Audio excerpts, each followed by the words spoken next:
Welcome to the BrightWord Books podcast, where authors illuminate the stories, ideas, and questions that move us. I'm your host, Chris Dabbs, and today we welcome a guest whose journey from Peace Corps volunteer to seasoned human resources professional has led to a powerful exploration of some of life's biggest questions. Author Gary R. Lindberg joins us to discuss his compelling book, God's Existence, Deeper Thoughts for Greater Insights. Now, in this episode, we're going to dive into thought-provoking ideas about evolution, the origins of Genesis, historical truths behind Moses and the Exodus, and the possibility that what we've been told about biblical history might not be the full story. So prepare for a conversation that challenges assumptions and inspires deeper reflection on faith, history, and truth. Gary, thanks very much for joining us. This is going to be a fascinating chat, I think. How are you today? I'm well, thank you, Chris, and thank you for taking the time to talk with me about my new book. No, not at all, not at all. I think it's fascinating, to be honest. So I'm really looking forward to finding out, kind of what inspired you to write God's Existence, Deeper Thoughts for Greater Insights. I mean, was there a specific moment or question that sparked your journey towards writing this?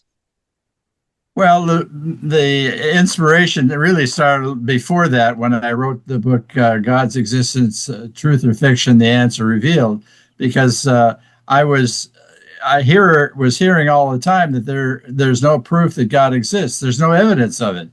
So I wanted to find out for myself. And even though I'm a devout Christian, I didn't want to base it on my theological thinking or bias, whatever. And I wanted to look for more of a neutral source of information. And that's why I chose science as my source of information, because most people think of that as more neutral, if you will, about the subject. And so the idea was I wanted to find out, does God really exist? I wanted to find out for myself, let alone what everybody was trying to tell me. And so that's why I got to write the first book. And my thesis in the book was that science actually proves that God exists. And I looked at half a dozen different sciences. That's botany, zoology, human anatomy, astronomy, chemistry, and physics, plus mathematics, which I took up to the level of calculus. So I then found evidence. For example, when I was in high school, it was time for me to take biology, and somebody, I asked different students who had already taken biology what was required, and they said that basically one of the things you have to do over a number of weeks is to dissect frogs. Well, dissecting frogs really didn't excite me, and so I elected to take botany instead. Well, when I took botany, I learned a very important lesson, and that lesson is that all plant life is classified according to 7 basic categories or levels of categories, ranging from kingdom, phylum, down to the most specific level of species. And I thought that was kind of interesting. But later in life, I learned that all animal life is also classified by the same 7 basic categories of levels, and kingdom, phylum, down to the most specific level of species. And I thought, well, that means that all life, plant life, animal life, is all organized. It's not by accident. It's not by random. So if it's not by accident, or if it's not by random, it must be by design. And so that's one piece of evidence that I offer, and I go through those different sciences. Well, after I wrote that book, then I wanted to explore the concept of evolution more thoroughly. I did start to discuss it in the first book, but I wanted to get into the subject matter more deeply. And the second thing was that I wanted to discuss or explore some of the different controversies that are in the books of Genesis and Exodus. So that's how I got into writing the more recent book. Wow, amazing. Truly, I do find this subject quite interesting. My family are quite religious, I would say, and we have quite a few conversations about the science side of things versus the faith side of things. And I've had a few conversations with people about this. So I'm really looking forward to hearing what you say. And when you talk about evolution and you talk about how animals and plants are catalogued, I guess, it does make you think about supreme beings, gods, whatever it is, or God, I should say, or how whatever your thesis is coming to. So you're now looking at evolution specifically and the Bible, as you've just mentioned. So obviously you're looking at the Old Testament rather than the New Testament. I mean, can you share any perspective on whether those two ideas are in conflict, or can they coexist? Evolution and the Bible.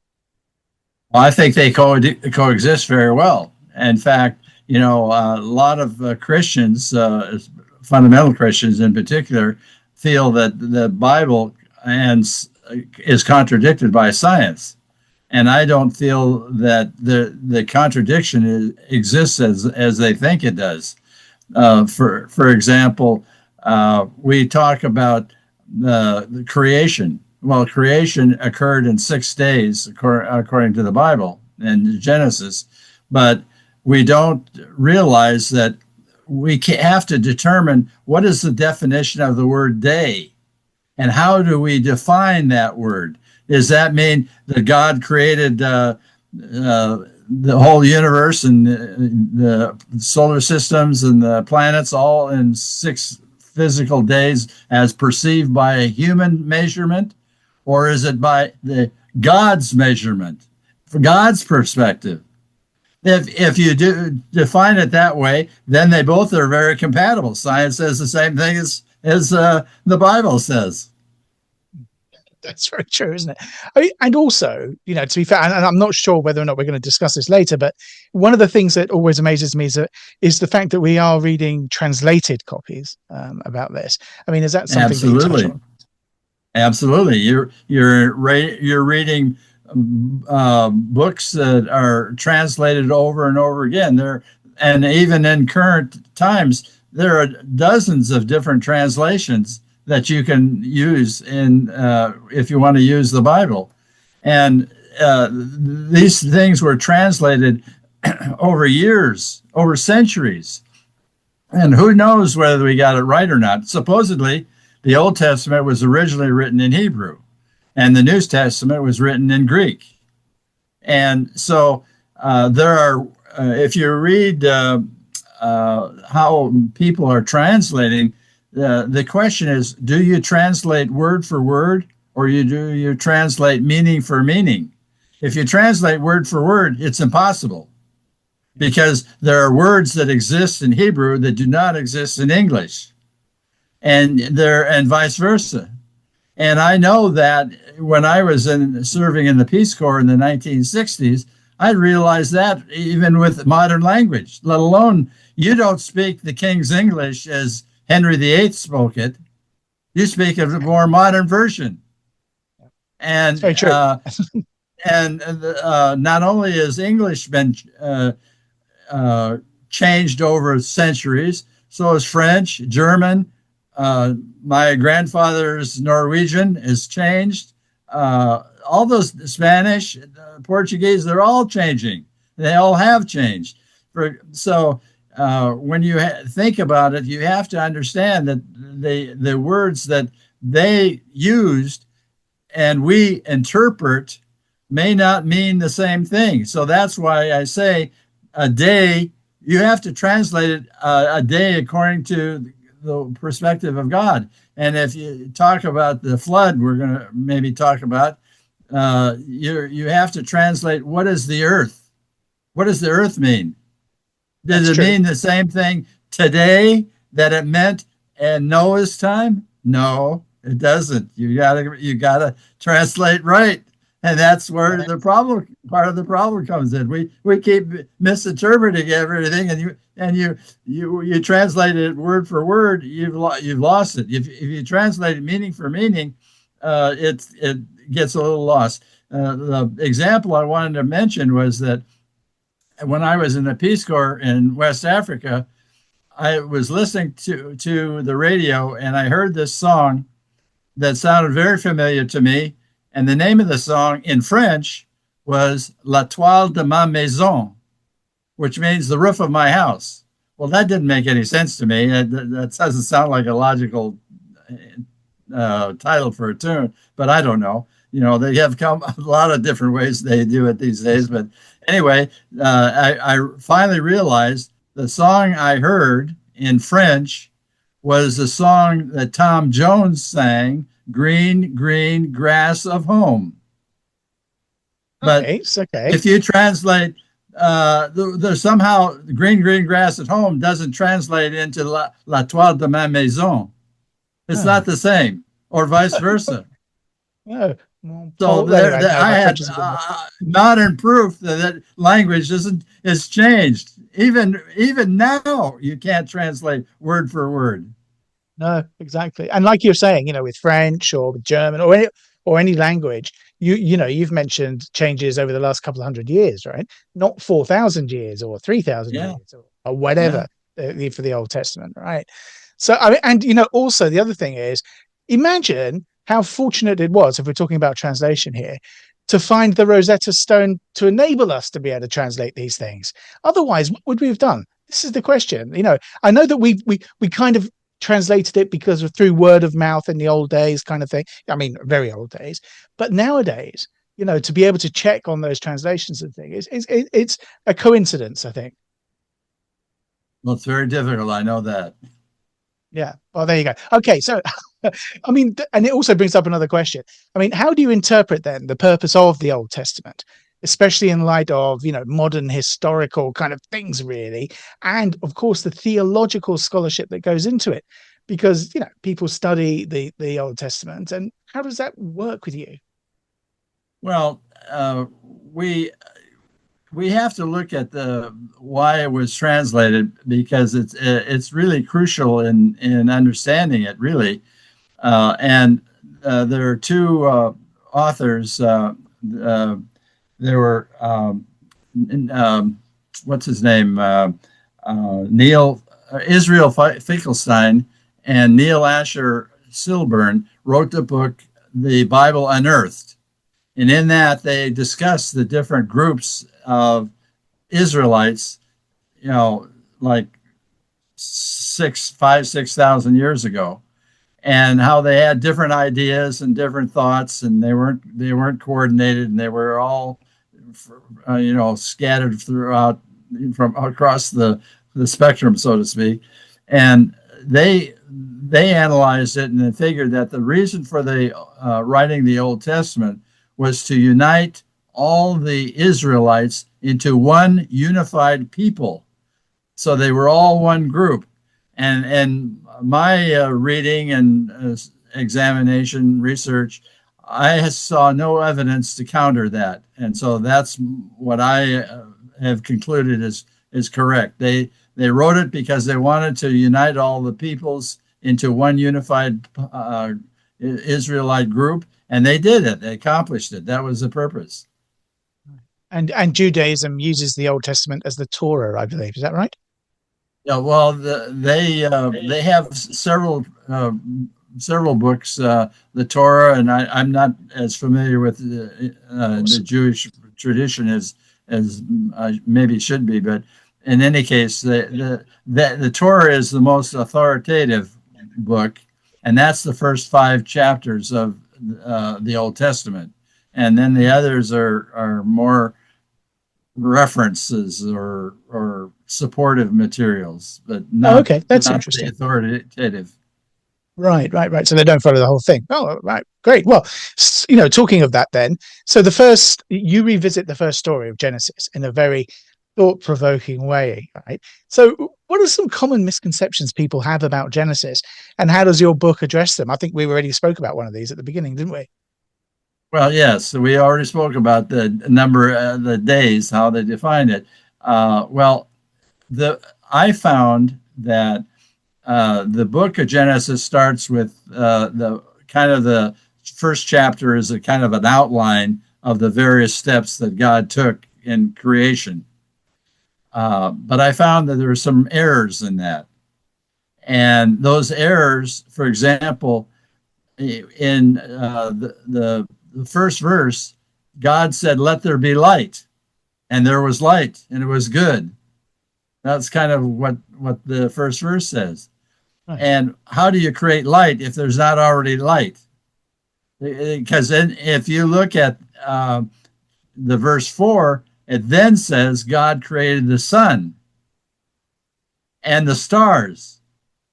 That doesn't make sense. God is not haphazard. God was not a magician that created things instantly and in one human day. He created it over millions of years, billions of years even. And so the way he created it, the first verse says that God created the heavens and earth. So in other words, he created the heavens first, the earth later. But as a matter of fact, he created the universe first. The universe is, according to scientists, is 13.7 billion years old. The solar system is 4.67 billion years old, and the Earth is 4.54 billion years old. So, in other words, God created the entire universe, then he created the solar systems, then he created the planets in the respective solar systems, and then he created humans, animals, and plant life after he focused on local planets. So that was the order of creation. And so the Bible, the Genesis approach itself was incorrect in that if he could say that let there be light to start with, he already created the sun. That was part of the process in the beginning. So all he had to do was move the sun over to the planets that he then created. And we already know the sequence of that.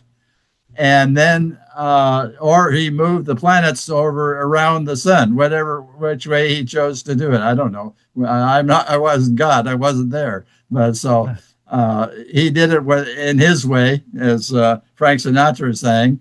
And that's the way it happened. But I also found that there's a second creation story in Genesis. And that second creation story starts at chapter 2, verse 4. And it goes through a few steps that he did certain things. He created animals before he created man, or I don't know that I didn't bother to focus on that too much.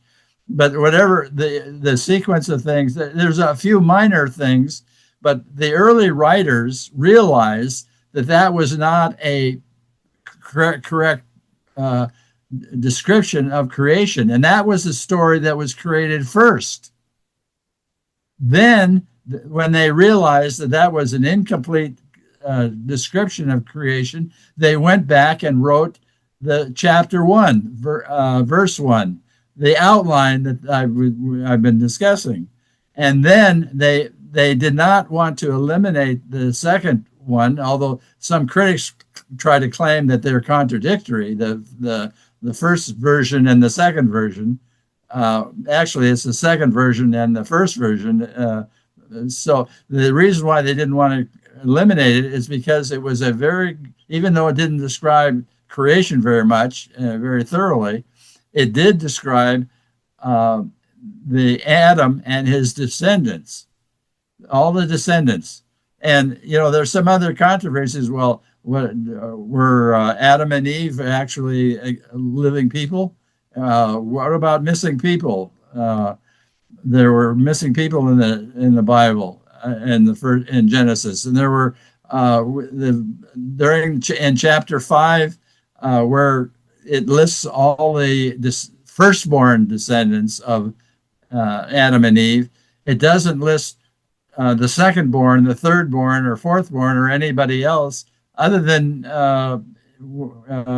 Adam and Eve having Cain and then Abel, and then they had a third child. But all those people that supposedly in chapter 5 lived like almost 900 years, 800 and some a little longer than 900 and whatever. Did they really live that long? That's another thing. And then I, of course, talk about the Great Flood. And so those are the kind of the issues that I'm talking about. Yeah, fascinating stuff. I mean, we've got like, yeah, I think Moses or something didn't he live 900 years or something like that? So he, No, Moses didn't live, I don't think he lived 900 years. I don't think the Bible says that, but right. he lived to be an old man. Yeah. Yeah, yeah. I can't remember who it was then. But talking of people, you mentioned Adam and Eve earlier on. I mean, lots of faiths, I guess, use Adam and Eve within their faith traditions. I mean, what new insights do you present then regarding their story? Is there something new to that? Well, I I have looked at the story and like everybody else, and there is no archaeological evidence to prove that Adam and Eve existed. Uh, it's possible that, first of all, I want to say that the Old Testament is not a history book. I studied history as a major and have a degree in history. And I know about the historical method, and I understand how when you are writing history, you have to ask some very significant questions. Why did they write what they wrote? Why did the people say what they said or do what they do or did? All those kinds of questions. And what's the motive behind it all? And so, first of all, the Bible, the Old Testament, is a group of stories. It's not a history book. But in those stories, it's possible that they didn't know when they were writing the Bible the exact facts that occurred, and they invented Adam and Eve. That's a possibility. But it's also possible that they may have actually existed. We don't have evidence to prove that they did not exist. We don't have evidence that proves they did exist.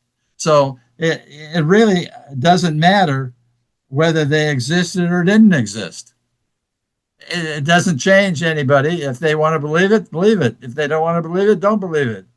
And that's where I leave it.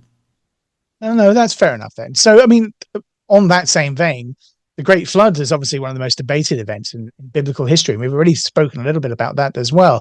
So, what new evidence or interpretations do you bring forward about this? Well, I believe the Great Flood happened, but it was not the Great Flood that flooded the whole earth. That's why I mentioned earlier that you have to define the word earth. What does the word earth, what did the word earth mean to the writer who wrote that phrase? What did it mean to Noah when he lived that time and went through that experience? I suggest that there was no global flood. There was absolutely not. The archaeologists, I think, have fairly well proven there was no global flood. It did not flood the pyramids of Egypt. It did not flood India. It did not flood China. It did not flood Russia. It didn't flood Australia.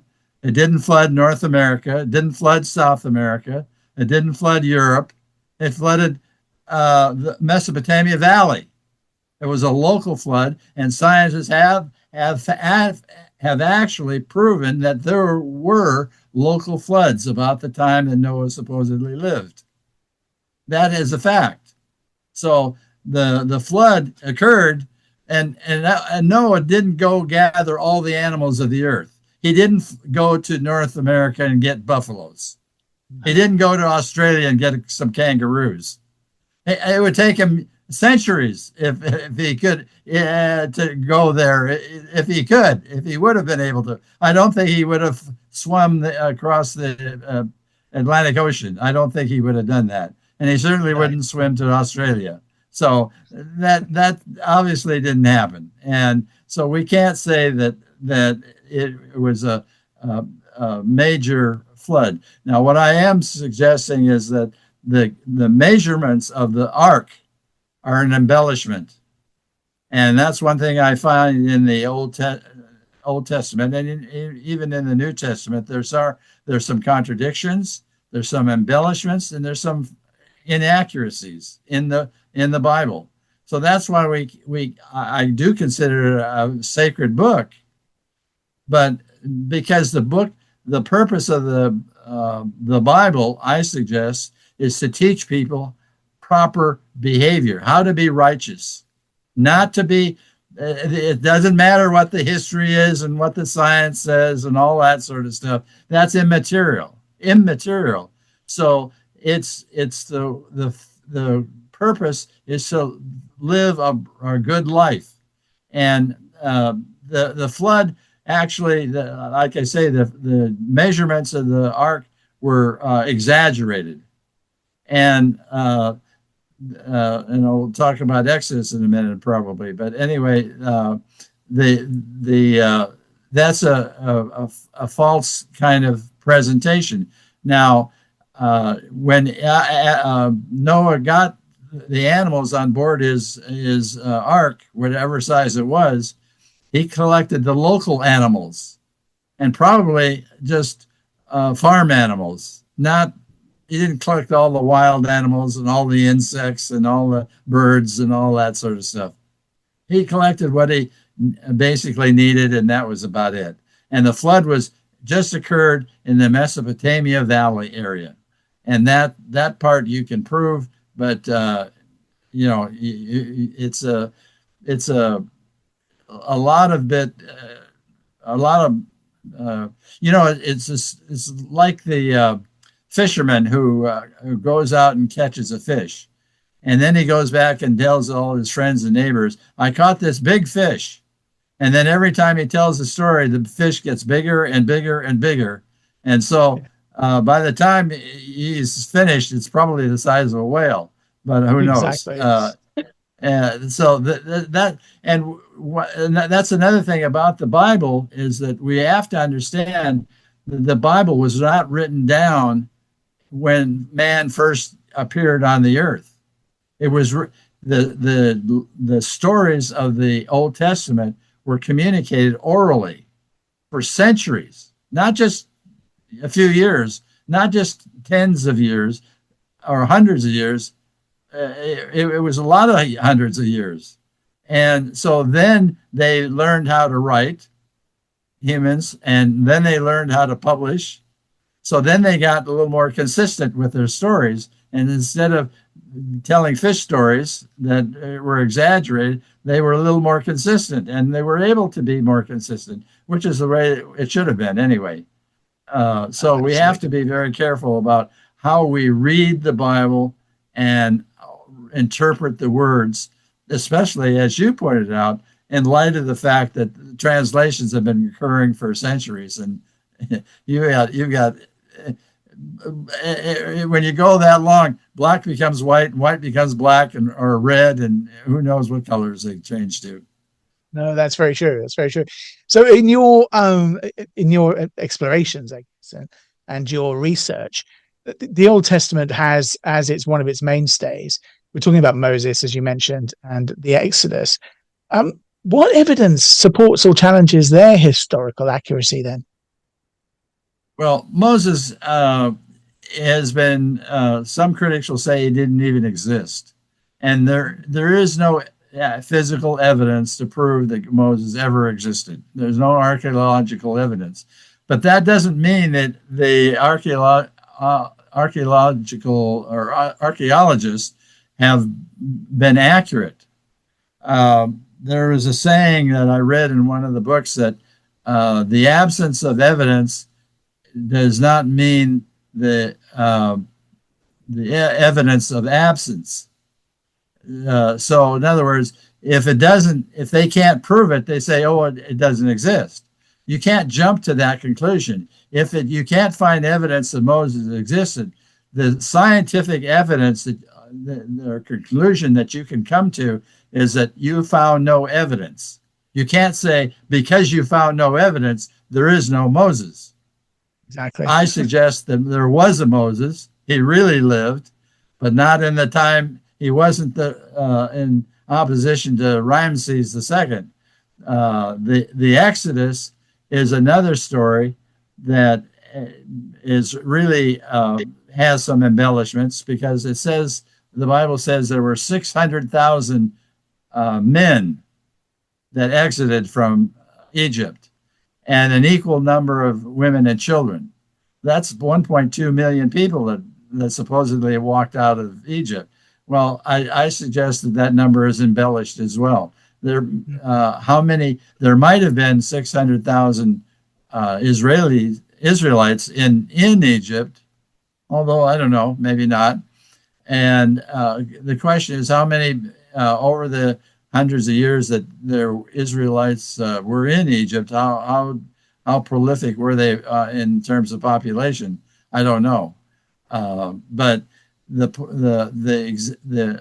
probably fewer than maybe 100,000 actually walked with Moses out of Egypt, but they did exit Egypt.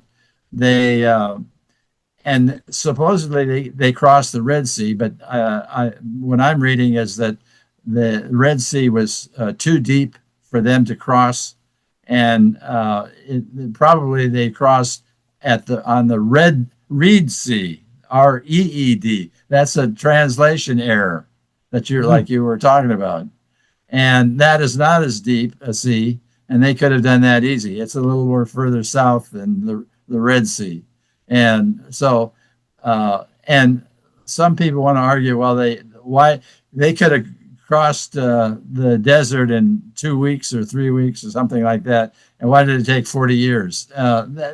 Because God was angry with them. That's why they took 40 years, and He made them do that. So I don't think that's I don't think you can dismiss it as simply that they because they could have, then they should have. You can't you can't write the story when you weren't there to see it and live it. That's very true. So when do you think Exodus actually happened? Well, my estimation is there are actually two theories about when Exodus happened. One theory is that it happened when Ramses II was Pharaoh. But I was reading that Ramses lived, I don't know, 20, 30 years as Pharaoh. And he was a pretty good Pharaoh.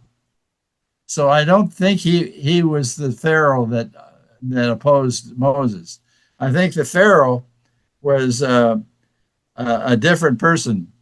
And that Pharaoh was actually the date of the Pharaoh, they dated it 400 years after Solomon and something like that. You're supposed in their calculation they add 400 and 966, and they come up with 1446 BCE.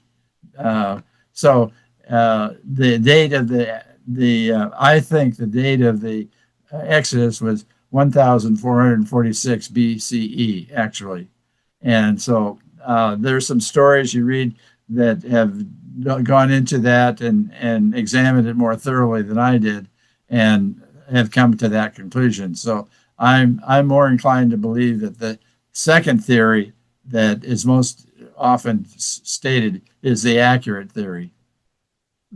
Okay, all right. So moving on slightly then, I mean, it's quite interesting because you mentioned that you are a Christian, and yet you're obviously making critical inquiries into, the exploration of biblical events and figures.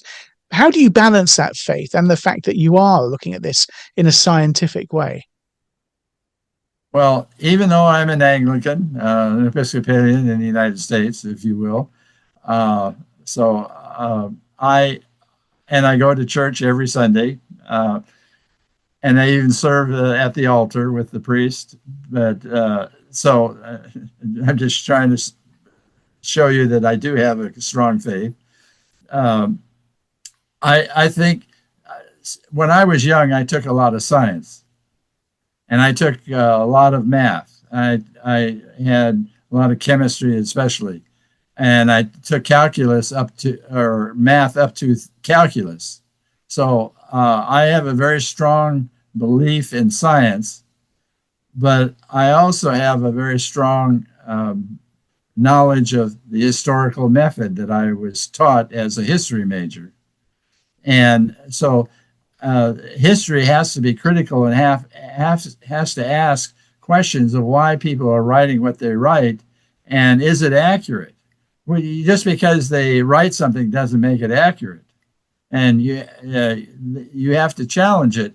And I challenge the church too. The church makes mistakes as well, and Christians make mistakes. Some Christians want to say the Bible is infallible, that's not right. It's not. And that it doesn't need to be. That's the real kicker that some of those conservative Christians don't understand. They don't have to be perfect. All they have to do is trust in God and live a righteous life. That's what they need to do. And all the other is like frosting on the cake. If you put it on, it's fine. If you don't, it probably doesn't taste as good, but maybe it's still fine. And so I think that you have to analyze the facts. And I'm, because of my science training in the beginning, I look at things that in a very structural way, and I have to see it proven. I don't just take somebody's word for it, and that's why I wrote my first book. I want to see for myself and prove it so that I can see it. When I provide evidence, like I did in the first book, of God's existence, then I can believe that, because I can see intent, purpose. There's organization. That doesn't happen by random. As far as I know, there are only three ways of creation. One is by accident, one is by random, and one is by design. And the planets didn't appear by accident. They didn't appear at random, and neither did life on Earth. It was all planned. And when you talk about evolution, there were some dozen different human species that were created over billions, maybe billions of years, maybe millions of years, whatever. And one by one, those became extinct.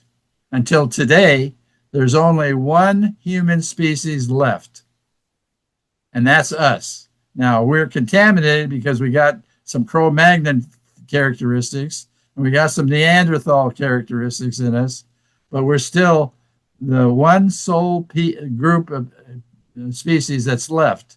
And that species is the Homo sapiens sapien, to be official about it. And that's when you have that kind of specificity, that's what I'm looking for. I don't want claims. Whether it's from the church or whether it's from science. I'm not tolerant of lies, and it's got to be accurate. Is what I'm looking for. Now, I don't pretend that I'm always right, and I don't pretend that everything I find is perfect, but I do the best I can, and that's what I tried to offer. Yeah, sure. Talking about the evolution and the way that works as well, it always fascinated me to find out, and I don't know whether you've looked into this, and if you have, maybe you can tell us about it later on. But you mentioned about creation, and it's there's randomness, etc. I've always found it amazing that who we believe are very strong and we can do anything we want to, we can't actually create a new species. We can create hybrids sometimes, but we can't actually create a new species. There's like a hard block there, which is something that I remember, I don't know, reading about a while ago. So I find that fascinating. So if you can come back with that sometime in our chat, that would be fantastic. But in the meantime, I mean, how do you respond to people who are unsettled? Or you mentioned earlier on that people, some fundamentalists will take the Bible as being infallible. I mean, how do you want them to understand your ideas? Well, I just want them to understand look at what Christianity really is. What is the purpose of Christianity? Why did Jesus come to the earth? Why, to me, the whole idea of the Old Testament and the New Testament is to teach people how to live a righteous life. In our church service, which I don't know if it's that much different from Anglican churches, but the point is that you have the Lord's Prayer, and he says in the Lord's Prayer, forgive us our trespasses as we forgive those who trespass against us. Now, what does that prayer say?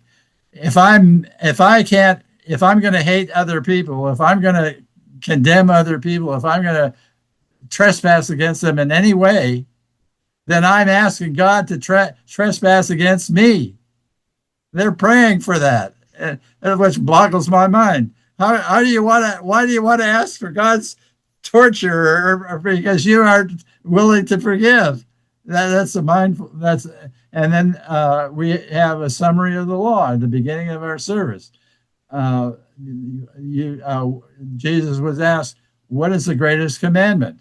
And he said, "Thou shalt love the Lord thy God with all thy heart, and with all thy mind, and with all thy soul." I probably got that out of order, but anyway, that's the point. The second is like unto it, "Thou shalt love thy neighbor as thyself." Who is thy neighbor? Every human being on the face of the earth. If you can't treat them, if you slap somebody down, they must be able to slap you down. I mean, you're asking for Jesus is saying you treat other people the way you want to be treated, and that's really the whole purpose of the whole Bible. Yeah. All the side issues are all immaterial. They're irrelevant to the whole point of it all. And to criticize the Bible and saying, well, because this didn't happen or Moses didn't exist, then therefore the whole Bible is false. That's kind of ridiculous. And so what I want people to understand is that their faith is very important, and they need to be careful about what they do and how they behave. And that if they learn that, then I think I've contributed a little bit. Yeah, it makes sense, doesn't it? I mean, I can see that some people obviously would think your beliefs are unorthodox, from what they've been brought up with, really. But if there's one takeaway that you'd like readers to remember after reading God's Existence, what would that be? I would like them to realize that the Bible is a source of inspiration, but not a specific instruction book. And if it tells you to cut off the ear of some friend or somebody who's committed adultery or stone them, you don't resort to that. That's not what Christianity stands for. Oh, absolutely. So it's kind of like a roadmap as opposed to an instruction manual. Maybe I haven't thought that out properly, but you might be right.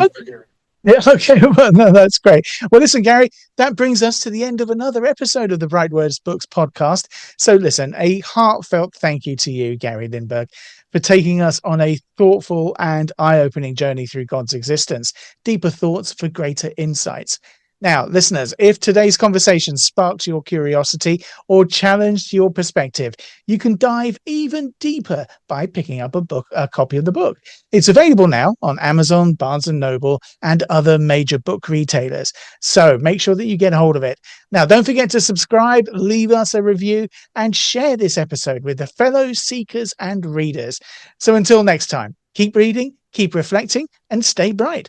Thanks again, Gary. It's been great to speak to you. Thank you very much. I appreciate you taking the time to talk with me. It's been a pleasure talking with you. Absolutely. Have a great day, Gary. Thank you. Thank you.